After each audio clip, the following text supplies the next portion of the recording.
আসসালামু আলাইকুম। আমি doctor Abu Bakr Siddique, Monima homeo complex.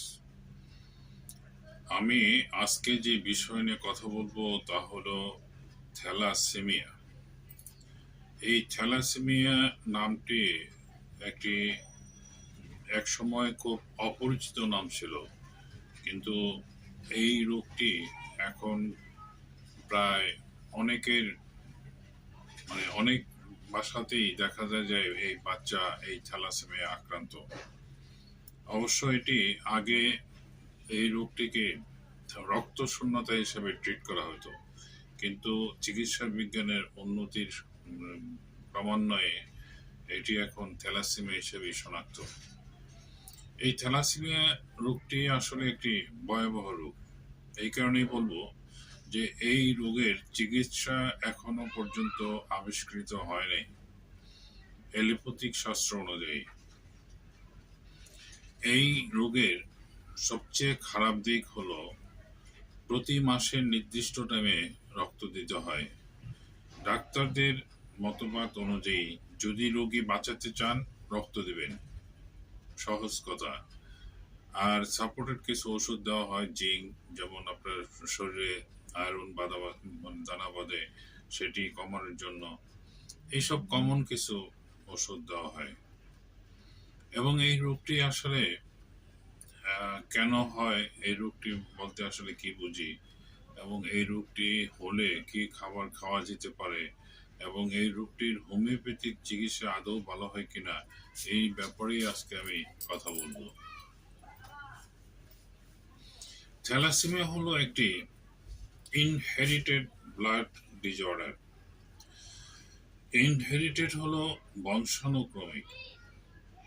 আমাদের দেহের রক্তের একটি গুরুত্বপূর্ণ উপাদান হলো লোহিত রক্তকণিকা বা রেড ব্লাড কর্পূসেল বা আরবিসি।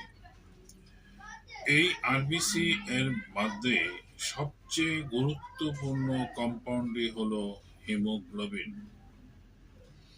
হিমোগ্লোবিনের কাজ হলো আমাদের দেহের অক্সিজেন ও কার্বন ডাই অক্সাইড ট্রান্সপোর্ট করা, অর্থাৎ ফুসফুস হইতে অক্সিজেন নিয়ে আমাদের দেহের বিভিন্ন কোষে সরবরাহ করা এবং কোষের নির্গত কার্বন ডাই অক্সাইড ফুসফুসের মাধ্যমে দেহের বাহিরে নির্গত করা।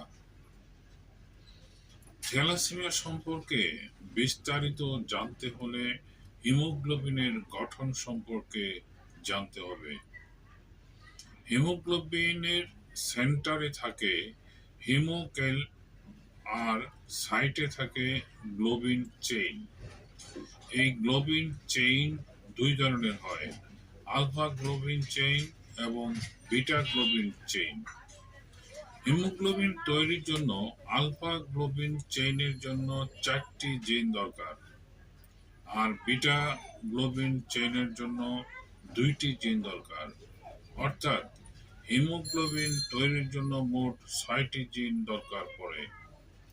কোনো কারণে এক বা একাধিক জিনের ত্রুটি থাকে তবে হিমোগ্লোবিন তৈরিতে ব্যাঘাত সৃষ্টি হয়, অর্থাৎ কম হিমোগ্লোবিন তৈরি হয়। এতে আমাদের শরীরে অক্সিজেনের ট্রান্সপোর্ট ব্যাহত হয়। ঠিক এইভাবে আমাদের শরীরে থ্যালাসেমিয়া গ্রো করে বা ডেভেলপ করে। থ্যালাসেমিয়ার বিভিন্ন টাইপের হয়। যদি আলফা থ্যালাসেমিয়ার ক্ষেত্রে একটি জিনের ডিফেক্ট হয় তখন সেই থ্যালাসেমিয়াকে আমরা বলি সাইলেন্ট ক্যারিয়ার। যদি 2টি জিনের ডিফেক্ট হয় সেক্ষেত্রে বলা হয় আলফা থ্যালাসেমিয়া ট্রিট। যদি 3টি জিনের ডিফেক্ট হয় তখন তাকে বলা হয় হিমোগ্লোবিন এইচ ডিজিজ। আর যদি 4টি জিনের ডিফেক্ট হয় তখন তাকে বলা হয় হাইড্রোস্পিটালিস্ট বিটা থ্যালাসেমিয়া। এই বিটা থ্যালাসেমিয়ার একটি জিনের ত্রুটি থাকলে তখন তাকে বলা হয় বিটা থ্যালাসেমিয়া ট্রেইট বা মাইনর বা বাহক। যদি দুইটি জিনের ডিফেক্ট হয় তাহলে তাকে বলা হয় বিটা থ্যালাসেমিয়া ইন্টারমিডিয়া বা মেজর। থ্যালাসেমিয়া হলে শরীরের অক্সিজেনের মাত্রা আসলে কমে যায় বলে শরীর দুর্বল হয়ে যায়, হাড় ভঙ্গুর হয়ে যায়। থ্যালাসেমিয়ার আগেই বলেছি যে থ্যালাসেমিয়া একটি রক্তের রোগ। এই রোগে আমাদের রক্তের মধ্যে আছে লোহিত রক্তকণিকা, তবে তার মধ্যে আছে হিমোগ্লোবিন। এই হিমোগ্লোবিনের বংশগত ত্রুটির জন্য গ্লোবিন চেনের সমস্যা দেখা দেয়, আর তার ফলে হিমোগ্লোবিন খুব ভঙ্গুর হয়ে যায় বা ভেঙে যায়, এবং রক্ত যখন তৈরি হয় হাড়ের ভিতরের মজ্জা থেকে, তখন তৈরি হওয়ার সময় থ্যালাসেমিয়া রোগে আক্রান্ত রোগীদের রক্ত ভেঙে যায় এবং রক্ত স্বল্পতা দেখা দেয়, অর্থাৎ অ্যানিমিয়া দেখা দেয়। তখন এই রোগীদের বাঁচিয়ে রাখার জন্য রক্ত দিয়ে বাঁচিয়ে রাখতে হয়। রক্ত দিয়ে বাঁচিয়ে রাখতে গেলে যে সমস্যাটি দেখা দেয় তা হলো শরীরে আয়রন বা লোহার পরিমাণ বেড়ে যাওয়া। শরীরে এই বাড়তি লোহা বা আয়রন শরীরের বিভিন্ন অঙ্গে, যেমন হার্ট, লিভার এ জমা হয়, যার ফলশ্রুতিতে হার্ট ফেলিওর, লিভার ফেলিওর সমস্যা দেখা দেয়। বোন মেরু ট্রান্সপ্লান্ট মাধ্যমে এই সমস্যার সমাধান করা যায়, কিন্তু এই প্রসেসটি প্রচুর ব্যয়বহুল। মুষ্টিমেয় কিছু জায়গায় সম্পূর্ণ হয় এই টেস্টটি। একজন সুস্থ লোকের প্রয়োজন হয় এই বোন মেরু ট্রান্সপ্লান্টে। একজন সুস্থ লোকের বোন মেরু ম্যাচিং করলেই এই অপারেশন সম্ভব, নতুবা নয়। থ্যালাসেমিয়া বাহক বিবাহ বন্ধনে আবদ্ধ হলে তাদের যে বাচ্চা হবে তাতে 25% সম্ভাবনা থাকে থ্যালাসেমিয়া রোগে আক্রান্ত হওয়ার। একজন থ্যালাসেমিয়ার বাহক এবং একজন সুস্থ ব্যক্তি বিবাহ বন্ধনে আবদ্ধ হলে তাদের যে বাচ্চা হবে তাদের থ্যালাসেমিয়া আক্রান্ত হওয়ার সম্ভাবনা নাই বললেই চলে। যদিও হয়, তবে থ্যালাসেমিয়া বাহক হতে পারে। থ্যালাসেমিয়া বাহক একজন সুস্থ মানুষের মতোই জীবনযাপন করতে পারে, তাদের কোনো চিকিৎসার প্রয়োজন পড়ে না। বিয়ের আগে থ্যালাসেমিয়া আছে কিনা তা পরীক্ষা করে জেনে নেওয়া উচিত, তাহলে আর থ্যালাসেমিয়া রোগে আক্রান্ত বাচ্চা হওয়ার সম্ভাবনা থাকে না। এ ব্যাপারে আমাদের সমাজের প্রত্যেকেরই সচেতন হওয়া উচিত। তবে আমি মনে করি এ ব্যাপারে সরকারের যথেষ্ট ভূমিকা থাকা উচিত। বিয়ের আগে রক্ত পরীক্ষা বাধ্যতামূলক করলে থ্যালাসেমিয়া আক্রান্ত বাচ্চা জন্মগ্রহণ রোধ করা সম্ভব। যেহেতু থ্যালাসেমিয়া জিনগত রোগ, অর্থাৎ থ্যালাসেমিয়া বংশগত রক্ত স্বল্পতা জনিত রোগ, তাই বিয়ের আগে পাত্র-পাত্রীর রক্ত পরীক্ষা করে একজন রেজিস্টার্ড ডাক্তারের ক্লিয়ারেন্স সার্টিফিকেট নিয়ে বিয়ে সম্পন্ন হলে থ্যালাসেমিয়া আক্রান্ত বাচ্চা জন্ম নেওয়া প্রতিরোধ করা সম্ভব। এখন আমরা যে বিষয় নিয়ে কথা বলবো তা হলো থ্যালাসেমিয়া কত প্রকারের হয়। থ্যালাসেমিয়া সাধারণত 4 প্রকারের হয়, যেমন আলফা, বিটা, গামা ও ডেল্টা। আবার থ্যালাসেমিয়া রোগের ধরন অনুযায়ী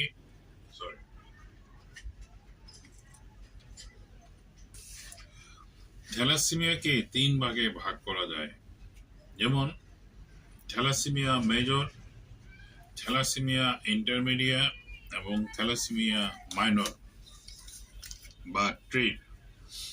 থ্যালাসেমিয়া মেজর হলো থ্যালাসেমিয়া আক্রান্ত রোগী বলতে থ্যালাসেমিয়া মেজরকে বোঝায়।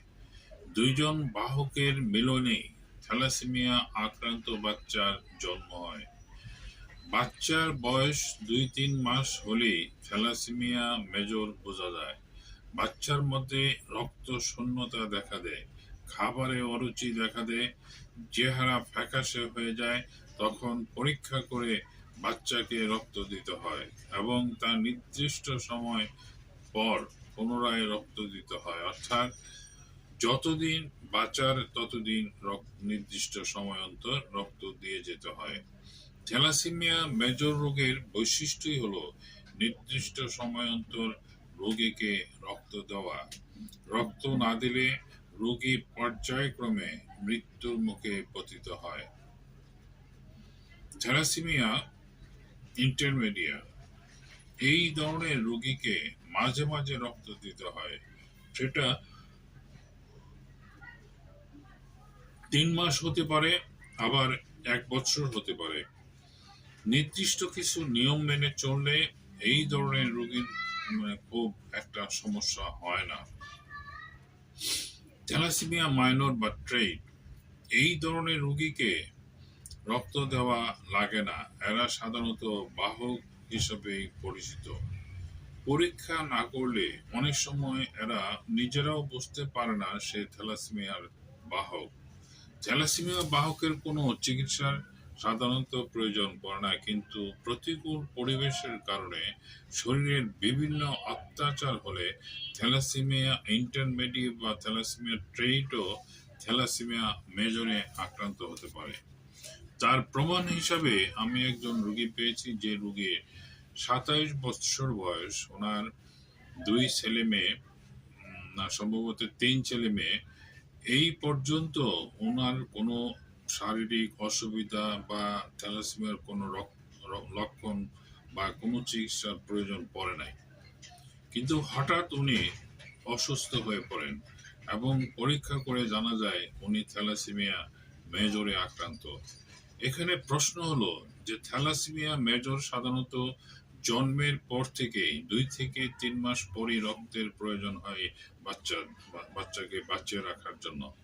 তার মানে উনি 27 বছর, ওনার লাইফ হিস্ট্রি থেকে বোঝা যায় উনি 27 বছর থ্যালাসেমিয়া মেজরে আক্রান্ত ছিলেন। যে কোনো কারণেই হোক, সেই কারণটি অজ্ঞাত, সেই কারণে উনি থ্যালাসেমিয়া মেজরে ডাইভার্ট হন এবং উনি এক সময় আমার চিকিৎসায় আস্তে আস্তে উনি আবার বাহকে চলে যান বা ট্রেটে চলে যান। এখন ওনার আর চিকিৎসার প্রয়োজন পড়ে না বা রক্ত দেওয়ারও প্রয়োজন পড়ে না। এইভাবে আপনি যদি আসলে থ্যালাসেমিয়া ট্রেট বা বাহক হন, তাহলেও আপনি ডাক্তারের পরামর্শে থাকা উচিত, কারণ আপনিও যে কোনো মুহূর্তে থ্যালাসেমিয়া মেজরে ডাইভার্ট হতে পারেন। থ্যালাসেমিয়া মেজর হতে পারে যেমন আমার এই যে রোগীর কথা বললাম, এছাড়াও আরো অনেক রোগী পাওয়া যায় যেটি এরকম নজির আছে। আমাদের দেশে বিটা থ্যালাসেমিয়া রোগী বেশি পাওয়া যায়। বিটা থ্যালাসেমিয়া আবার অনেক ভাগে বিভক্ত, যেমন E beta thalassaemia, haemoglobin S disease, haemoglobin E disease, haemoglobin D disease ইত্যাদি। থ্যালাসেমিয়া কোনো সোয়াসে রোগ না বা ইহা কোনো ক্যান্সারও নয়। অনেকে এই রোগকে ব্লাড ক্যান্সার মনে করেন, আসলে এটা সম্পূর্ণ ভুল। আমাদের শরীরে স্বাভাবিক নিয়মে আরবিসি ভাঙে 120 দিনে, কিন্তু থ্যালাসেমিয়া হলে 120 দিনের আগেই ভেঙে যায়। আরবিসি সাধারণত থ্যালাসেমিয়া রোগীদের রক্ত উৎপাদনের সময় অথবা 50-60 দিনের মাথায় আরবিসি ভেঙে যায়, যার ফলশ্রুতিতে রক্ত শূন্যতা দেখা দেয় এবং শরীরে হিমোগ্লোবিনের ঘাটতি দেখা দেয়। থ্যালাসেমিয়া আক্রান্ত থ্যালাসেমিয়া আক্রান্ত বাচ্চা জন্ম নিলে কিছুদিনের মধ্যেই থ্যালাসেমিয়ার লক্ষণ ফুটে ওঠে। থ্যালাসেমিয়া হলে সাধারণত যেসব লক্ষণ ফুটে ওঠে, যেহেতু রক্ত স্বল্পতা বা অ্যানিমিয়া দেখা দেয়, সেহেতু চেহারা ফ্যাকাশে হয়ে যায়, দেখলেই বোঝা যায় শরীরে রক্ত কম। শরীরের হাড়ের স্বাভাবিক বৃদ্ধি হয় না, প্লীহা বা যকৃত বড় হয়ে যায়। এখানে আমি আরেকটি বিষয় উল্লেখ করি, থ্যালাসেমিয়া হলে প্রথম টার্গেট হলো প্লীহা। এই প্লীহাটাকে আস্তে আস্তে করে বড় হয় এবং শক্ত হয়, এবং এই প্লীহা শক্ত হওয়ার কিছুদিন পরেই আপনার লিভার বা জন্ডিস এইসব সমস্যা দেখা দেয়। আমি থ্যালাসেমিয়া রোগীদের আরেকটি বিষয় উল্লেখ করতে চাই যে আপনারা থ্যালাসেমিয়া রোগীর প্রস্রাব পায়খানার দিকে একটু নজর দিবেন। কারো কারো মানে থ্যালাসেমিয়া রোগী দেখা যায় যে ইন্টারনাল ব্লিডিং এর কারণে অনেক সময় পায়খানা কালো হয়। আর কালো হলে বুঝবেন যে আপনি আহ, পায়খানার সাথে রক্ত যাচ্ছে, বা প্রস্রাব যদি লাল টকটকে হয় তাহলেও বুঝে নিতে হবে যে প্রস্রাবের সাথে রক্ত যাচ্ছে। তখন এগুলির আলাদা ওষুধ হতাশ হওয়ার কিছু নাই, এগুলি আলাদা ওষুধ খেলে ঠিক হয়ে যায় বা প্রস্রাবে রক্ত যাওয়া বন্ধ হয়ে যায়। আমাদের শরীরের হাড়ের স্বাভাবিক আসলে বৃদ্ধি হয় না থ্যালাসেমিয়া রোগীদের। প্লীহা ও যকৃৎ বড় হয়ে যায়, অনেকের শরীর অনুযায়ী পেটটা বড় হয়ে যায়, মনে হয় পেটে পানি আসছে। শরীরের বিভিন্ন অঙ্গে আয়রন জমা হয়, এর কারণে এসব অঙ্গে এইসবের কারণে শরীরের স্বাভাবিক গঠনটা ব্যাঘাত ঘটে, এবং যার জন্যই থ্যালাসেমিয়া রোগীদেরকে আসলে দেখলেই বোঝা যায় এরা থ্যালাসেমিয়া আক্রান্ত। আরেকটি বিষয় হলো যে এই রোগটি অনেক দিন যখন এই থ্যালাসেমিয়ার রোগটি বহন করে, আপনি রক্ত দেওয়ার পরেও দেখা যায় যে তাদের শরীরের গঠনটা ঠিকমতো হচ্ছে না, মাথাটা বড় হয়ে যাচ্ছে, পেটটা বড় হয়ে যাচ্ছে, চেহারাটা হলুদে ফ্যাকাশে বা ফুটে উঠতেছে। আসলে এসব দেখলে সব বাবা মার একটু মন খারাপ হয়ে যায়, এবং তারা হতাশে নানান জায়গায় ছোটাছুটি করে। আহ, এইসব না করে আমি বলবো যে তাদেরকে হোমিওপ্যাথিক চিকিৎসার আশ্রয় নিতে, কারণ হোমিওপ্যাথিক চিকিৎসা এমন একটি চিকিৎসা যেটি একটি পরিপূর্ণ চিকিৎসা, এবং এইটি গ্রহণ করার ফলে আপনার যেগুলি লক্ষণ আমি একটু আগে উল্লেখ করলাম সব লক্ষণই আপনার চলে যাবে। যেমন প্লীহা বড় ঠিক হয়ে যাবে, আপনার জন্ডিস হয়েছে সেটাও ঠিক হয়ে যাবে, আপনার রক্ত শূন্যতা দেখা দিচ্ছে সেটাও ঠিক হবে। এবং যেটা পারবে না সেটা হলো যে রক্ত ভাঙ্গাটা, যে রেস্টটা, এটা হয়তো এখনো পর্যন্ত বন্ধ করার মতো ঔষধ আবিষ্কার হয় নাই, কিন্তু সেটাকে কমানো যায়, মাত্রাটা কমানো যায়। যেমন ধরেন আপনার রক্ত ভাঙতেছে 6, আপনার প্রোডাকশন হচ্ছে 5, ফলে কি আপনার ওই 1 মাইনাস হচ্ছে, মাস শেষে দেখা যায় আপনি রক্ত শূন্যতা দেখা দিচ্ছে। এখানে ওষুধ নিয়মিত খাওয়ার ফলে যে আপনার যে রক্ত শূন্যতা 5, সেটা রক্ত উৎপাদন সেটাকে আপনার 7-8 করা যায়। ফলশ্রুতিতে একসময় দেখা যায় যে আপনার রক্ত আর কমতেছে না, এবং আস্তে আস্তে করে আপনি একসময় দেখা যায় যে আপনার রক্ত যে হারে দিতেন, যেমন মাস শেষে রক্ত দিতেন, সেটা হয়তো মাস শেষে না দিয়ে 1.5 মাস পরে দিচ্ছেন, পরের মাসে 2 মাস পরে দিচ্ছেন। এভাবে অনেক রোগী, অসংখ্য প্রমাণ আছে যারা মোটামুটি রক্ত দিতেন প্রতি মাসে, তারা এখন 6 মাস পরে দেন, 3 মাস পরে দেন। এমনও রোগী আছে রক্ত দেওয়া লাগে না, এমনও রোগী আছে যাদের এখন 10-এর উপরে হিমোগ্লোবিন আছে, তাদের রক্ত দেওয়া প্রয়োজন পড়ে না। যেমন আমার এক রোগী দেখা গেল যে তাদেরকে আমি ওষুধ দিচ্ছি, ওষুধ দেওয়ার পরে হয়তো 6 মাস পরে উনি হিমোগ্লোবিন চেক করে দেখলেন যে ওনার 7.25 না কত এরকম। তো উনি আমার সাথে বললেন যে হ্যাঁ 6 মাস ওষুধ খাওয়ালাম, হিমোগ্লোবিন তো বাড়তেছে না। আমি বললাম যে 6 মাসে কি আগে 6 মাসে কি আপনার রক্ত দিচ্ছেন? না স্যার, আপনার তো ওষুধ খাওয়ার পর থেকে তো আমি রক্ত দিই না। তো এইটা আসলে রোগীর গার্জিয়ানরা বুঝতে একটু অসুবিধা হয় যে আমি যে ওষুধ খাওয়ার পরে আগে যেখানে প্রতি মাসে রক্ত দিতাম, সেখানে আমি এই 6 মাসে একবারও রক্ত দিলাম না, আমার হিমোগ্লোবিন কম হলো দেখে আপনি বেশ অসন্তুষ্ট হলেন। এটা আসলে একবার বুঝতে হবে যে ওষুধ খাওয়ার পর তো আপনি 6 মাস যে রক্ত দিলেন না, এটাই তো একটা বড় বোনাস। রক্ত দেওয়াটা তো কোনো ক্রেডিট না। আর রক্ত দেওয়া যে কতটুকু পেরেশানি, কতটুকু কষ্ট, এটা আসলে যারা দেয় তারাই বুঝতে পারে। কারণ গ্রুপ ম্যাচ করা, রক্ত কালেকশন করা, ডোনার কালেকশন করা, এইসব নানাবিধ অনেক জটিলতা আছে, যারা রক্ত দেয় তারাই আসলে ভালো বলতে পারবে।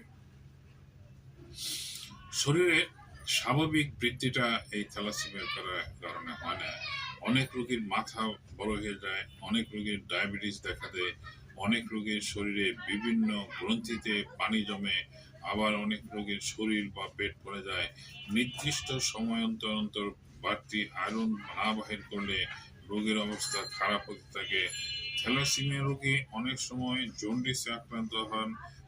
এই জন্ডিসের থাকার কারণে শরীরের গ্রোথটা ঠিক মতো হয় না, শরীরটা ফ্যাকাশে দেখা যায়, প্লীহা ফুলে যায়, দাঁতের গোড়া দিয়ে রক্ত পড়ে, প্রস্রাবের রাস্তা দিয়ে রক্ত পড়তে পারে, মাসিক ঘন ঘন হতে পারে, হালকা জ্বর থাকতে পারে, প্রস্রাবের রাস্তা অনেক সময় প্রস্রাবের রাস্তাও ইনফেকশন হয়ে যায়, শরীরটা কালো রেশ উঠতে, শরীরে কালো রেশ উঠতে পারে।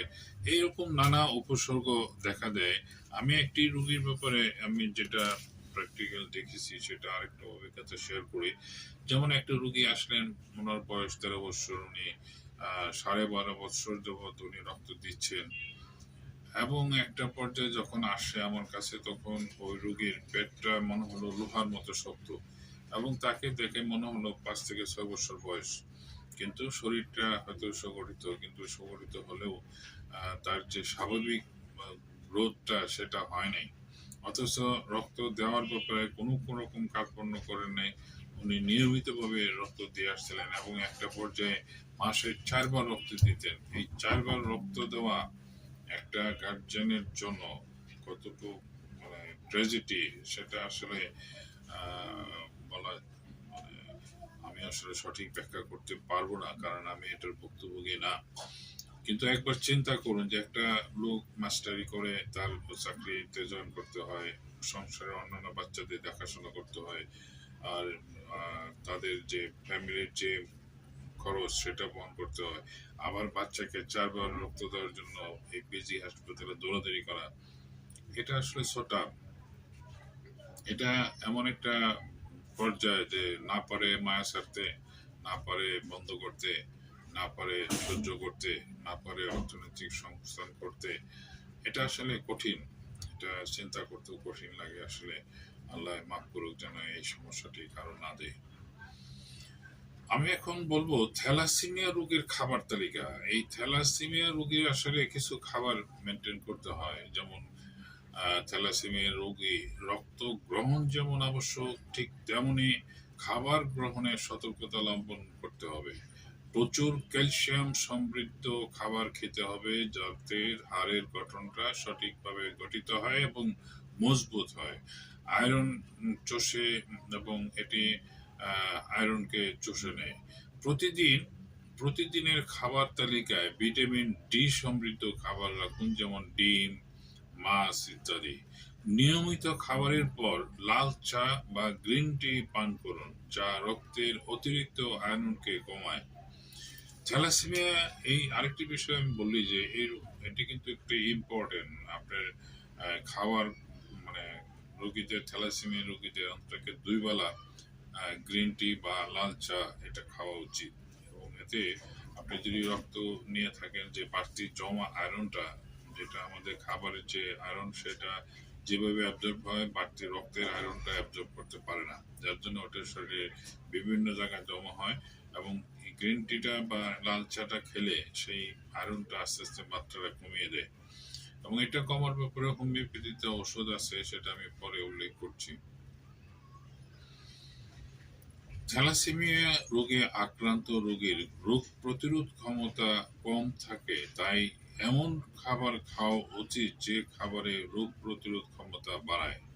যেহেতু রোগ প্রতিরোধ ক্ষমতা কম, সেহেতু বিভিন্ন ছোঁয়াচে রোগ জীবনে মানে ছোঁয়াচে রোগ থাকে, যাতে প্রতিহত করা যায় সেই ব্যাপারে রোগী বা রোগীর গার্জেনদের চেষ্টা থাকতে হবে। এবং আয়রন সমৃদ্ধ খাবার যথাসম্ভব এড়িয়ে চলতে হবে। প্রতিনিয়ত রক্ত গ্রহণের ফলে রক্তে আয়রনের আধিক্য ঘটে এবং অন্যান্য অঙ্গের ক্ষতি সাধন করে। দেহে হিমোগ্লোবিন কমে গেলে যে লক্ষণসমূহ প্রকাশ পায় তা হলো দেহের রং ফ্যাকাশে হয়ে যাওয়া, বা রক্ত শূন্যতায় আক্রান্ত হওয়া, বা শ্বাস প্রশ্বাস গ্রহণের অসুবিধা, মাথা ব্যথা, হৃদকম্পন বেড়ে যাওয়া, খিদে বা না পাওয়া, দুর্বলতার অনুভব করবে বা অনুভব করা ইত্যাদি লক্ষণ প্রকাশ পেতে পারে।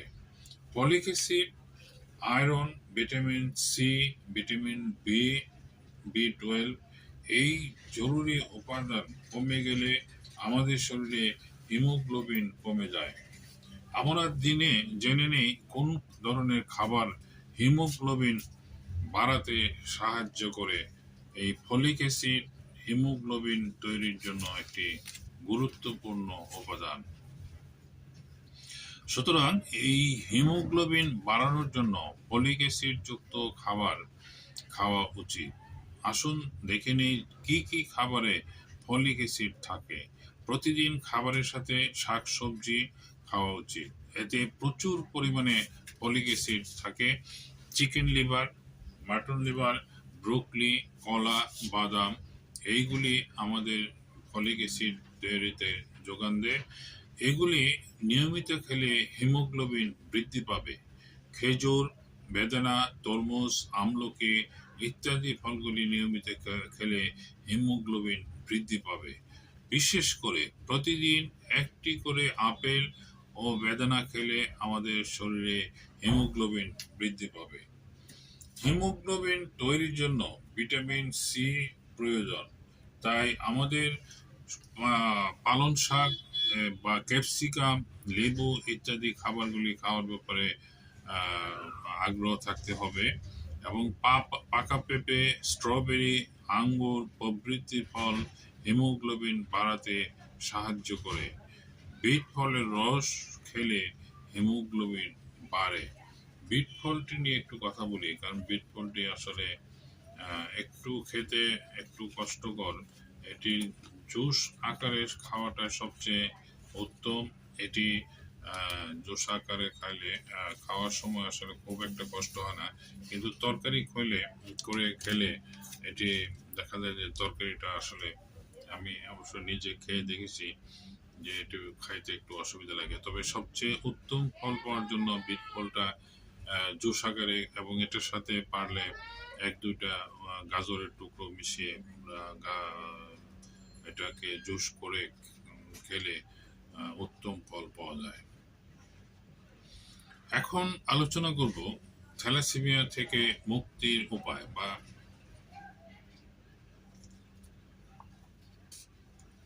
থ্যালাসেমিয়া থেকে আসলে কিভাবে মুক্তি পাওয়া যায়। এতক্ষণ যে কথা বললাম সেটা হলো থ্যালাসেমিয়ার পরিচিতি, থ্যালাসেমিয়া কত প্রকারের, থ্যালাসেমিয়া প্রতিরোধের উপায় বা থ্যালাসেমিয়া রোগের লক্ষণ এবং থ্যালাসেমিয়া রোগের খাবার, এইসব বিষয় নিয়ে কথা বললাম। এখন যে বিষয় নিয়ে কথা বলবো তা হলো যে থ্যালাসেমিয়া রোগ থেকে মুক্তি পাওয়ার আদৌ কোনো উপায় আছে কিনা, বা সেটি থাকলে কিভাবে সম্ভব, সেই ব্যাপারে আমি কথা বলবো। এই রোগটি আসলে গুরুত্বপূর্ণ এবং জটিল টাইপের, সেটা আমি এতক্ষণে বুঝতে পারছেন অবশ্যই। তাই গার্জেনদেরকে আমি অনুরোধ করব যে এই ভিডিওটা আসলে সম্পূর্ণ না টেনে সম্পূর্ণ দেখার জন্য, কারণ একটি কলামের সাথে আরেকটি কলাম সংযুক্ত বা সম্পর্কিত, যার জন্য একটি বাদ দিলে আরেকটি বুঝতে একটু অসুবিধা হবে। পৃথিবীতে এমন কোনো ঔষধ আবিষ্কার হয় নাই যে এক ডোজ ঔষধ খাওয়াবো আর থ্যালাসেমিয়া রোগী ভালো হয়ে যাবে।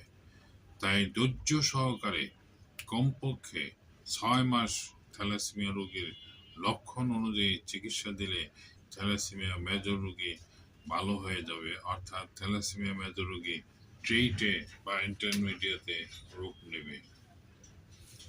ঔষধে বা চিকিৎসায় কোনো বিরতি দেওয়া যাবে না, নিয়মিত ঔষধ খাওয়াতে হবে এবং যে খাবার তালিকা সেটাও নিয়মিত মানতে হবে।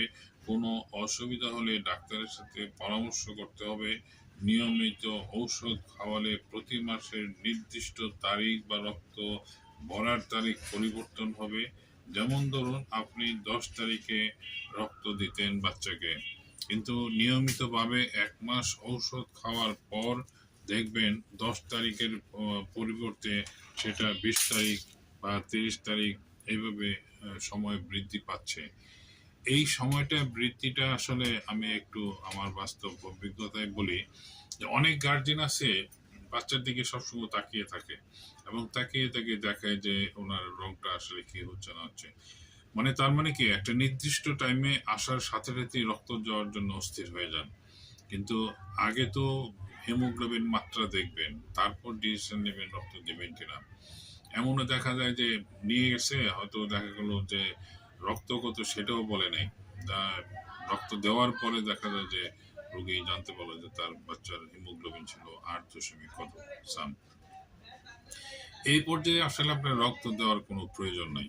আমরা আসলে 6-এর নিচে হলো ডেঞ্জারটা দূরে, 7 কিংবা 6.6 কিংবা 7 এই পর্যায়ে আসলে আমরা রক্ত দিতে বলি নতুবা বলি না। কারণ আপনাকে তো ওষুধ দেওয়ার পর আপনার শরীরকে চেষ্টা করতে হবে রক্ত তৈরি বৃদ্ধির জন্য। আর আপনি যদি শরীরে কিছু অভাব হলেই আপনি বাহির থেকে রক্ত দেওয়া শুরু করেন, তাহলে তো শরীর আপনাকে সেই পরিমাণ সাপোর্ট আপনাকে দেবে না।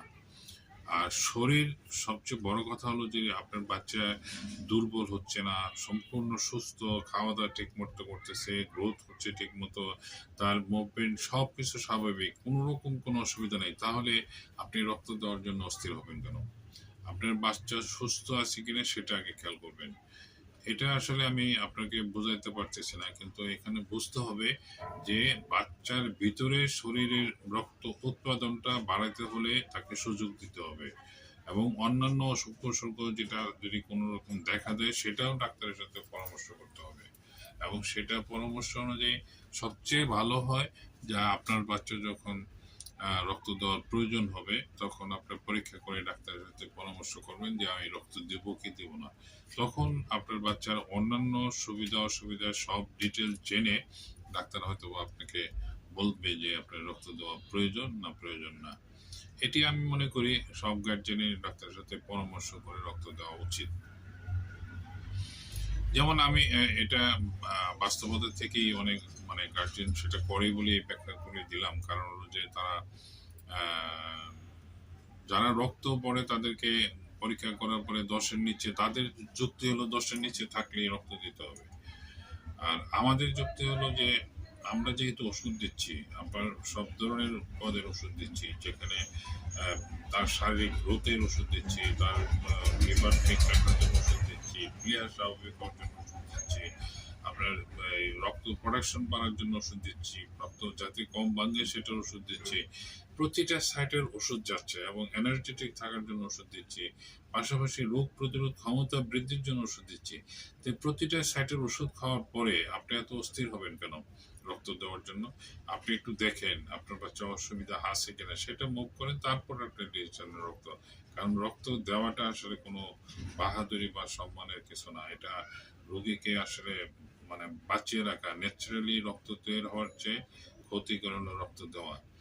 অবশ্য রক্ত আমি না করতেছি না, কিন্তু রক্ত দিবেন সেটা রক্তর যে লক্ষণ আছে, যে লক্ষণগুলি কতগুলি কমন কিছু লক্ষণ আছে, সেটা হলো যেমন আপনার একটু জ্বর জ্বর বা জ্বর থাকে, বাচ্চা একবারে দুর্বল, চেহারা প্যাকাশ হয়ে গেছে, বাচ্চা সকালে ঘুম থেকে উঠতে পারে না, খাওয়ার রুচি চলে গেছে, কেন কেন করে, অসহ্য, ছটফট, অস্থিরতা, এইসব কিছু লক্ষণ উঠলে তখন বুঝবেন যে আপনার বাচ্চা রক্ত শূন্যতা দেখেছে। তখন আপনি ডিসিশন নেবেন যে না আপনার রক্ত দেওয়ার প্রয়োজন। এখন আমি আরেকটি বিষয় উল্লেখ করব যে আমি এখানে অনেকগুলি ওষুধের নাম উল্লেখ করতেছি। আমি ওষুধগুলি উল্লেখ করার পরে আপনি যদি বাজার থেকে ওষুধ কিনে সেবন করান, আমি বলতেছি না রোগী ভালো হবে না, কিন্তু এখানে একটু জটিলতা আছে। সেটা হলো যে আপনার এই রোগটির ওষুধ সেবনের পর কিছুটা চেঞ্জ আসে। সেটা অনেক সময় ওষুধ শুট করতে শরীরে একটু সময় নিতে পারে, যেহেতু বাচ্চারা দুর্বল থাকে।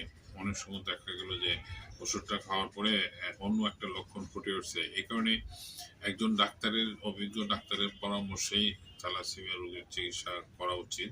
কারণ রিস্ক নিয়ে লাভ কি, ক্ষতি তো হলে আপনারই হবে। যার জন্য আমি তারপরেও ওষুধের নাম উল্লেখ করতেছি যে আপনারা একটা ধারণা পাওয়ার জন্য, যাতে আপনারা বুঝতে পারেন যে প্রত্যেকটা সাইডের ওষুধ আছে। রক্ত শূন্যতা বা অবশূন্যতা প্রধান লক্ষণ হলে অ্যালোট্রিস ভেরিনোসা, অ্যালোট্রিস ভেরিনোসা এই মাদার টিংচার এই ওষুধটি 10 ফোঁটা ঔষধ দিনে 3 বার খাওয়াতে পারেন। রক্তের আরবিসি ভেঙে বা ধ্বংস হয়ে রক্ত শূন্যতার প্রকাশ পেলে তখন আর্জেন্টাইন আর্জেন্টাইন এই ওষুধটি 4 ফোঁটা ঔষধ দিনে 2 থেকে 3 বার খাওয়াতে পারেন। পেটে গ্যাস বা দুর্বলতার জন্য চায়না মাদার চায়না মাদার এই ওষুধটি 10 ফোঁটা ওষুধ দিনে 3 বার খাওয়াতে পারেন একটু পানির সাথে মিশিয়ে। এবং অত্যাধিক দুর্বলতার জন্য আলফালফা মাদার টিংচার এই ওষুধটি খেতে পারেন। এই ওষুধটি খাওয়ালে আপনার বাচ্চার খাবারের রুচি আসবে, প্লাস ধরে ধরে মানে দুর্বলতা কাটবে। পাশাপাশি চায়না ওষুধ খাওয়ার পরেও বাচ্চার যে পেটের মানে ভাব বা গ্যাস জমে থাকা সেটাও কমবে, পাশাপাশি তার দুর্বলতাটাও কমে যাবে। এর জন্য আবার যে অন্যান্য যে লক্ষণগুলি আছে, যেমন এটা আসলে আপনার যখন চিকিৎসা নেবেন তখন আপনার বাচ্চার ডাক্তারের সাথে বর্তমান যে কি অসুবিধা আছে সেই লক্ষণগুলি আপনার খোলামেলা বলতে হবে যে আপনার বাচ্চার এই অসুবিধা আছে, সেটির জন্য আরো কি ওষুধ দেওয়া যেতে পারে। সেটি আসলে ওই লক্ষণ অনুসারে আপনাকে ডিসিশন নেওয়া হবে যে আপনার কি কি ওষুধ দেওয়া হবে। তারপরও আমি কমন ভাবে কিছু ওষুধ উল্লেখ করতেছি। যেমন থ্যালাসেমিয়া রোগীর পেশিতে খিঁচুনি বা টান ধরা বা যন্ত্রণা থাকলে বা দুর্বলতা থাকলে থাইরোডিনাম 3x এই ওষুধটি আপনি 5টি বড়ি দিনে 2 বার খাওয়াতে পারেন। লোহিত রক্ত কণিকার আকৃতি ঠিক না থাকলে বা আকৃতি ঠিক করার জন্য অ্যান্টিফারিনাম এই 2x এই ওষুধটি 4টি বড়ি দিনে 2 বার করে খাওয়াতে পারেন। বোন মেরু নষ্ট হওয়াকে বাধা দেয়, এর জন্য থায়োসিনামিনাম এই ওষুধটি 5টি বড়ি মুখে দিয়ে চুষে খাবে এবং দিনে 2 বার খেতে পারেন। লোহিত রক্তকণিকার অস্বাভাবিক বৃদ্ধিকে বাধা দেয় এবং থ্যালাসেমিয়া রোগীর প্লীহা শক্ত হওয়া রোধ করে, এর জন্য আর্সেনিক অ্যালবাম এই আর্সেনিক অ্যালবাম ওষুধটি 4 ফোঁটা ওষুধ দিনে 2 বার খাওয়াতে পারেন। পেশির যদি টান লাগে বা পেশি যদি হলদেটে হয়ে যায় বা জন্ডিস দেখা দেয়, বারবার জন্ডিসের সমস্যা দূর করে, এর জন্য ফসফরাস এই ফসফরাসের একটি লক্ষণ হলো যে সিপসিপে গঠন বা শুকনো জীর্ণশীর্ণ। এই ফসফরাস ওষুধটি 5 ফোঁটা ওষুধ দিনে 2 বার করে খেতে পারেন। থ্যালাসেমিয়া রোগীর অ্যানিমিয়া থাকলে, থ্যালাসেমিয়ার অ্যানিমিয়া ওষুধ যদিও একটি কমন রোগ, অর্থাৎ রক্ত শূন্যতা থাকলে এর জন্য অ্যাসিডাম বিউটিরিকাম এই ওষুধটি 5 ফোঁটা ওষুধ দিনে 2 বার খাওয়াতে পারেন অল্প পানির সাথে মিশিয়ে।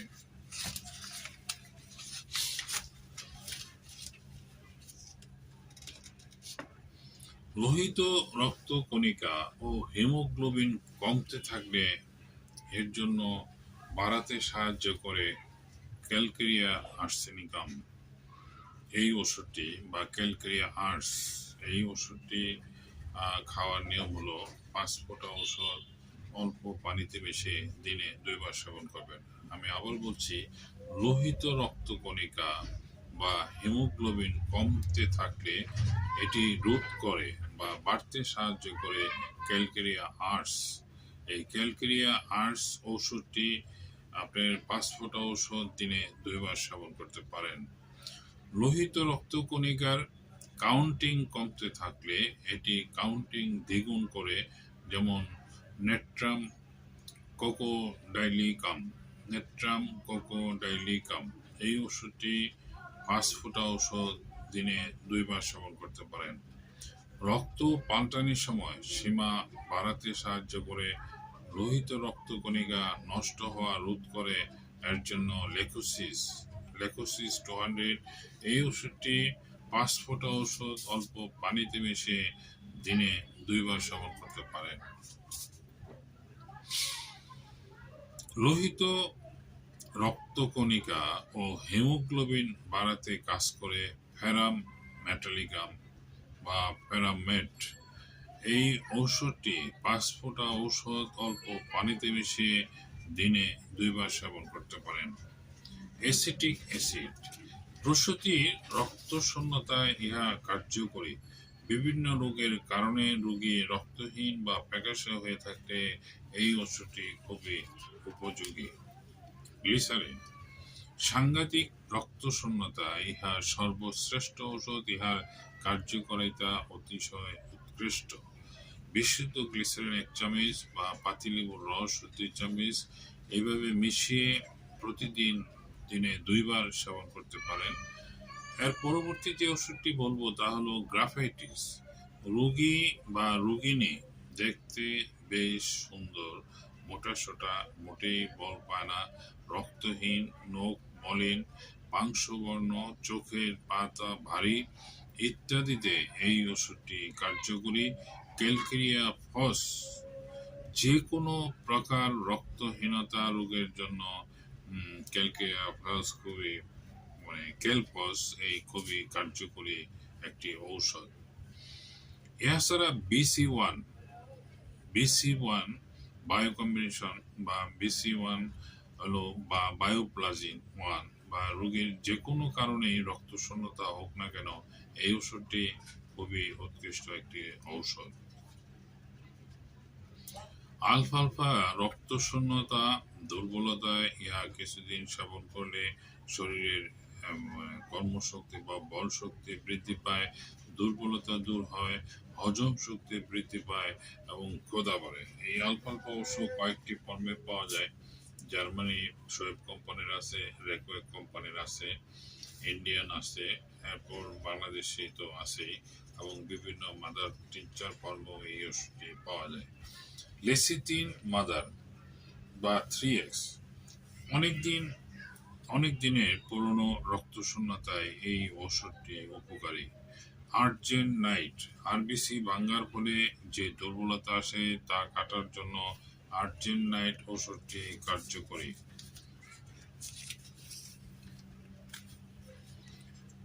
এখন আমি যে বিষয় নিয়ে কথা বলবো তা হলো এই থ্যালাসেমিয়া রোগীদের চিকিৎসার ব্যাপারে, হোমিওপ্যাথিক চিকিৎসার ব্যাপারে যে সফলতা, আদৌ কি সফলতা, এবং সেই ব্যাপারে আসলে আমি একটু আলোকপাত করবো। তার আগে আমি একটু বলবো যে হোমিওপ্যাথিক চিকিৎসা কেন নেবেন এই থ্যালাসেমিয়া রোগীদের জন্য। এখন দেখেন, আপনি রক্ত পড়তেছেন এলোপ্যাথিক শাস্ত্র অনুযায়ী, কিন্তু চিকিৎসা নিতে বলতেছি হোমিওপ্যাথিক। এর অবশ্যই কিছু কারণ আছে। তার কিছু কারণ আমি আসলে ভালোভাবে ব্যাখ্যা না করলে আপনাদের বুঝতে একটু অসুবিধা হবে। যেমন আপনি ডাক্তারের কথা অনুযায়ী একটানা রক্ত দিচ্ছেন, ডাক্তার যেভাবে বলে সেভাবে রক্ত দিচ্ছেন। শরীরে আয়রন জমা হচ্ছে, সেটার জন্য আয়রন রিমুভের ওষুধ খাওয়াচ্ছেন। এরপরে আয়রনের জন্য ধরেন হলো যে আরো কিছু ওষুধ যেগুলো আছে, তারপর জিন্স সিরাপ, তারপরে যে আয়রনের জন্য আপনার আরো কিছু যে যাকে আমি নামটা ভুলে গেছি, এই ওষুধগুলি আপনি যথারীতি খাওয়ালেন, কিন্তু তারা একটা কষ্টের ব্যাপার হলো তারা একটা সীমা বেঁধে দেন যে আপনার বাচ্চা 15 বছর, 17 বছর, ম্যাক্সিমাম 20 বছর বাঁচবে, অথবা এভাবেও বলেন যে আপনার 20 বছর ক্রস করবে না। এখন আপনার মনের অবস্থা কি হবে? আপনি ডাক্তারের কথায় আপনি বুঝতেছেন যে আপনার বাচ্চাটা 20 বছর বাঁচবে। এটা অবশ্য বলার তাদের কিছু কারণ আছে। কারণ হলো যে রক্ত দেওয়ার পরে অন্যান্য অর্গান বেঁচে থাকে, কিন্তু অন্যান্য অর্গানগুলি সেগুলি আসলে পরিপূর্ণতা পায় না। এটার আরেকটি কারণ আমি বলি যে আমাদের সুস্থ থাকার জন্য রক্তের হিমোগ্লোবিনের মাত্রা 10-এর উপরে থাকা উচিত। এতে আমাদের যে হিমোগ্লোবিন যে অক্সিজেন সরবরাহ করে সেটা 10-এ থাকলে যা হয় 5 বা 6-এ থাকলে কিন্তু তার অর্ধেক হচ্ছে। তার মানে কি আপনার দীর্ঘদিন এই অর্ধেক থাকার ফলশ্রুতিতে আপনার যে শরীরের গঠন যেটা হওয়া উচিত সেটা কিন্তু হচ্ছে না। এই যে হচ্ছে না সেটা দীর্ঘদিন একটা পর্যায়ে দেখা যায় যে আপনার বয়স হয়েছে হয়তো 15 বছর, কিন্তু দেখা যায় 5-6 বছরের মতো, 7-8 বছরের মতো, এবং সবকিছুই মানে অপরিপক্ক। মাথাটা বড়, পেটটা বড়, লোহার মতো শক্ত, জন্ডিস, চোখ হলুদ, ফ্যাকাশে চেহারা, এবং দুর্বলতা, শ্বাস নিতে পারে না, লিভার শক্ত, নানান রকম জটিলতা, মানে পায়খানা করতে পারে না, প্রস্রাবে রক্ত যায় বা পায়খানা রাস্তা রক্ত যায়, নানান রকম জটিলতা দেখা দেয়, যার ফলশ্রুতি একসময় মৃত্যু। এখন যদিও কথাটা বলতে আমার খুবই কষ্ট লাগে, কিন্তু তারপরেও আমি বলবো যে এটা আসলে খুবই ট্র্যাজেডি একটি সত্য ঘটনা। কিন্তু হোমিওতে আসেন, শুরু থেকে যদি আমরা হোমিওপ্যাথিক শাস্ত্র অনুযায়ী চিকিৎসা করেন, তাহলে আপনার যে অসুবিধাগুলি যেগুলো বললাম, এগুলি কিন্তু একটাও থাকবে না। এই কারণেই থাকবে না কারণ আপনার প্রতিটা সেক্টরের ওষুধ দেওয়া হচ্ছে, প্লেহারটাকে স্বাভাবিক করার ওষুধ দেওয়া হচ্ছে, আপনার খাবারের, বাচ্চার খাবারের রুচিটা যাতে সুন্দর থাকে তার ওষুধ দেওয়া হচ্ছে, জন্ডিস যাতে না হয় সেটার ওষুধ দেওয়া হচ্ছে, হিমোগ্লোবিন প্রোডাকশনটা যাতে বাড়ে এর জন্য ওষুধ দেওয়া হচ্ছে, আপনার রক্তটা যাতে কম ভাঙে, আমি তো ওষুধের নাম উল্লেখ করছি, সেই ওষুধ দেওয়া হচ্ছে। এরপর আপনার স্বাভাবিক গ্রোথটাকে ঠিক রাখার জন্য আপনার যেমন সোয়েব কোম্পানির আলফালফা কিংবা যে কোনো দেশেরই আলফালফা সিরাপটা দিই, যেটা আপনার শারীরিক রোগ প্রতিরোধ ক্ষমতা বৃদ্ধি করে, বলবর্ধক করে, বা শরীরের গ্রোথটা ঠিক রাখে, ব্যালেন্স ঠিক রাখে। এর পাশাপাশি আপনার শিশুর বা আপনার বাচ্চার যে কোনো লক্ষণের চিকিৎসা হোমিও শাস্ত্র অনুযায়ী সম্ভব, এটা আপনার বিশ্বাস করতে হবে। অনেক সময় আমি নিজেও অবাক হয়ে যাই, দেখা গেল যে একটা রোগীর বড় ভাই ডায়াবেটিসে আক্রান্ত, এবং এবং দেখা যায় যে উনি হাঁটুতে একটা পড়ার জন্য একসময় পাটা 3 থেকে 4 বার কাটার পরে একসময় তার মৃত্যু। তারই ছোট ভাই সেই ডায়াবেটিসের রোগী, এবং পায়ের একটা জায়গায় পোড়া হয়েছিল প্রায় 2 বছর আগে। সেই পোড়াটার জায়গাটা যখন আমার কাছে আসে তখন দেখি যে টোটাল প্রায় 6 ইঞ্চি জায়গা কালো হয়ে গেছে। তার মানে কি, কালো হওয়াটা মানে এটার নিচের কোষগুলি মৃত হয়ে গেছে, এবং মৃত হয়ে আস্তে আস্তে এটা আপনি পর্চনের পর্যায়ে চলে গেছে।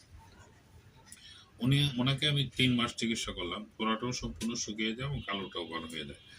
এতে কিন্তু আমি নিজেও একটু সারপ্রাইজড হয়ে যাই যে আসলে আমরা এই পড়াশোনা করার আগে আমরাও কিন্তু, আমি নিজেও কিন্তু এত এত ডিটেলস জানতাম না, বা এটার যে একটা আছে মানে অলৌকিক ক্ষমতার মতো কাজ করে সেটা আমরা নিজেও বিশ্বাস করতাম না। কিন্তু এখন বাস্তবে প্র্যাকটিক্যাল রোগীর চিকিৎসা করতে গিয়ে দেখি।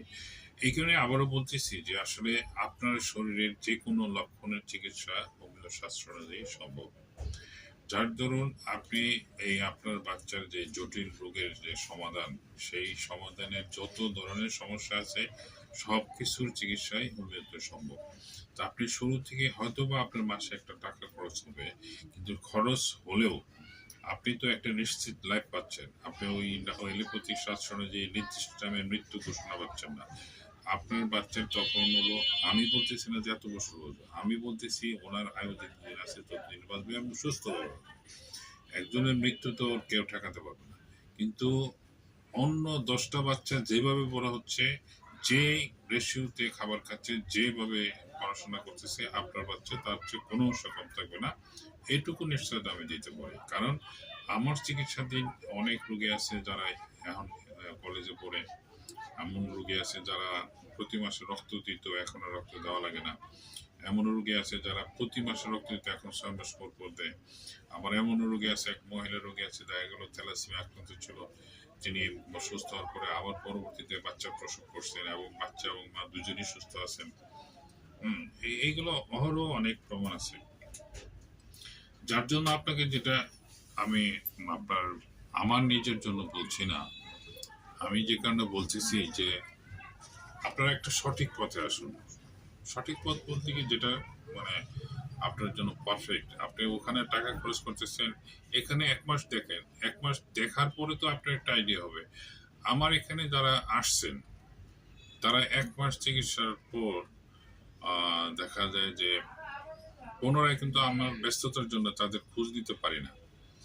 তারা আবার নিজেরাই আমাকে ফোন করে বলে স্যার ওষুধ পাঠান। আমি তখন জিজ্ঞেস করি যে আপনার কি অবস্থা? না আগের চেয়ে অনেক ভালো, খাবার দাবার ভালো, স্বাস্থ্যটা ইমপ্রুভ হচ্ছে, ওর মুভমেন্টটা অনেক ভালো এবং আনন্দটা আমরা খুব ভালো লাগতেছে। আবার এমনও কিছু রোগী আছে যারা 3 মাস ওষুধ খাওয়ার পরে হঠাৎ ওষুধ বন্ধ। কেন? আসলে তারা ওরকম তাদের মন মতো রেজাল্ট পাচ্ছেন না। কিন্তু আবার 6 মাস পরে ওই রোগী আবার আসেন, আসার পরে দেখেন বল স্যার বাদ দিয়েছিলাম, কিন্তু দেখছি না ওষুধ খাওয়া অবস্থায় ভালো ছিলাম, এখন আবার শুরু করতে চাই। এরকম অনেক আসলে এক একটা মানুষের রুচি চিন্তাধারা এক এক রকম। একটা মানুষ আরেকটা মানুষের সমান হবে বা আমার মতো হবে এটাও বলা ঠিক না। কারণ জীবনটা তার, যার জীবন তার চিন্তা, যার উপার্জন তার সেই অনুযায়ী চলা। তবে এটুকু নেগেটিভ যেটা সেটা হলো যে প্রতি মাসে একটা নির্দিষ্ট পরিমাণ টাকা আপনাকে খরচ করতে হবে। সেই টাকাটাও আমি উল্লেখ করে দিই, কারণ হলো যে এটা আমার বেজিক ছাড়াই ওষুধের দাম আসে সাধারণত 1500 টাকার মতো, এটা কুরিয়ার সার্ভিসে পাঠানোর খরচ সহ। কিন্তু এর সাথে যদি আপনার যদি বলেন যে জার্মানির সব ওষুধ আমার একেবারে সঠিক, মানে জার্মানির ওষুধ একেবারে এক কোয়ালিটির দেন, তাহলে দাম বেশি আসবে, এটা আপনি নিজেও বুঝেন। আবার এখানে যদি আরো কিছু নতুন রোগ যোগ হয়, যেমন তার জন্ডিস আছে, প্লেহা পড়ে গেছে, এই জন্য কিছু কিছু আলাদা কিছু ওষুধ দিতে হয়, তখন এটা বৃদ্ধি পায়। বৃদ্ধি পায় হয়তো 2200-2300 টাকার মতো। একটা জাস্ট আপনাদেরকে একটা আইডিয়া দেওয়ার জন্য আমি এই খরচটা উল্লেখ করলাম। এটা অবশ্য কুরিয়ার সার্ভিসে পাঠানি খরচ সহ। এই কারণে হলো যে আপনারা আসলে থ্যালাসেমিয়া আক্রান্ত হওয়াটা খুবই একটা এখানে আপনার করার কিছু নাই, বা বাচ্চারও তো আর করার কিছু থাকে না। যেহেতু হয়ে যায় তখন তো সেটার মোকাবেলা করতে হবে। সেটা মোকাবেলা হতাশ না হয়ে সঠিকভাবে সঠিক পথে আগান, অবশ্যই ভালো রেজাল্ট পাবেন, এটুকু নিশ্চয়তা দিতে পারি। আর সবচেয়ে যে বিষয়গুলি সেগুলি হলো যে এখানে থ্যালাসেমিয়া রোগীর মাদেরকে একটু কষ্ট করতে হয়, কারণ নিয়মিত ওষুধটা খাওয়াতে হয়, প্রায় 1 ঘন্টা পর পর হয়তো ওষুধ দিতে হয়, এবং 2-3 দিন পরে আপনার চেঞ্জটা বুঝতে পারেন। আমি বলতেছি না 1 মাস ওষুধ খাওয়ার পর বুঝতে পারবেন, আপনি 3 দিন পর থেকেই, যে বাচ্চা ওষুধ খাচ্ছে 3 দিন পর থেকেই আপনার পরিবর্তনটা আপনার চোখে পড়বে। যেমন তার খাবারের রুচি আসবে, তার মুভমেন্টটা ভালো লাগবে, তার যে ঝিমুনি ভাবটা সেটা চলে যাবে, এবং তার যে ঘুম হতো না, হয়তো ছটফট করতো, সেটা ঘুমটা ভালো হবে, এবং তার প্রস্রাব পায়খানা যদি সমস্যা ছিল সেটাও আস্তে আস্তে ঠিক হয়ে যাবে, এবং তার যে ভিতরে যে উচ্ছলতা সেটা আসবে। তবে এখানে আরেকটি বিষয় যে অনেকে আছে গিয়ে মানে 50% মাইনাস হওয়ার পর আসে, তখন কিন্তু 50% মাইনাস হওয়া বলতে কি, যেমন একটা রুগী এক মসজিদের মসজিদ, উনি যখন আসেন তখন ওনাকে আসলে যে কেউ রাস্তায় হাঁটলেও উনিকে বলে দিতে পারবে যে উনি থ্যালাসেমিয়ার রুগী, কারণ চেহারাটা হলুদ, পেটটা জাস্ট একটা ফুটবলের মতো গোল, এবং চোখটি কেমন একটা ভাসা ভাসা চোখ, মানে চোখটি মনে হয় যেন ভিতরে একটা যাই হোক একটু মানে থ্যালাসেমিয়া, মানে এটা বলা লাগে না যে উনি থ্যালাসেমিয়া আক্রান্ত বা রক্ত শোনার আক্রান্ত, উনি মানে ভালো করে হাঁটতে পারতেছেন না, এবং একটা পর্যায়ে উনি মানে হয়তো দেখা গেল কিছু হেঁটে আবার বসে পড়তে হতো। এবং উনি এখন আমার কাছে অবশ্য প্রায় 2 বছর যাবত চিকিৎসা আছেন। ওনার রেফারেন্সে আমি অবশ্য আল্লাহর কাছে শুকরিয়া যে ওনার রেফারেন্সে আমি অনেক রোগী পাইছি। ওনার আত্মীয় স্বজন শুধু ওনার ডিস্ট্রিক্টে না, ওনার বিভিন্ন ডিস্ট্রিক্টের আত্মীয় স্বজন যারা আছে তারাও এখন আমার রুগী।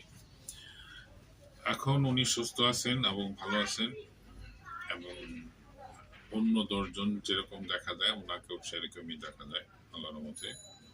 এটা আসলে এটা হোমিও শাস্ত্রের একটা বড় বৈশিষ্ট্য। এই কারণে আমি বলবো যে আপনি আসুন, যাচাই করুন, দেখুন। ওখানে যদি বৎসরের পর বৎসর রক্ত দিতে পারেন, চেষ্টা করতে পারেন, ওষুধ খেতে পারেন, অনেক টেস্ট করতে পারেন। এখানে তো ওরকম টেস্টের করার প্রয়োজন নেই। আপনারা আসবেন, লক্ষণ বলবেন, সেই লক্ষণ অনুযায়ী আমরা ওষুধ দিব। এবং ওষুধ খাওয়ার পর আমি তো লম্বা সময় চাচ্ছি না, 3 দিন 5 দিন পর থেকে আপনার ওষুধ খাওয়ার যে ফলটা সেটা আপনি বুঝতে পারবেন।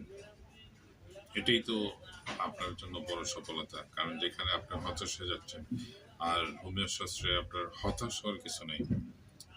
আমি আবারও বলছি, হতাশ হবেন না, এই রোগ হয়েছে মেনে নিন এবং শুধু ভাবুন যেটা দেওয়ার মালিক আল্লাহ এবং সুস্থ করার মালিক আল্লাহ।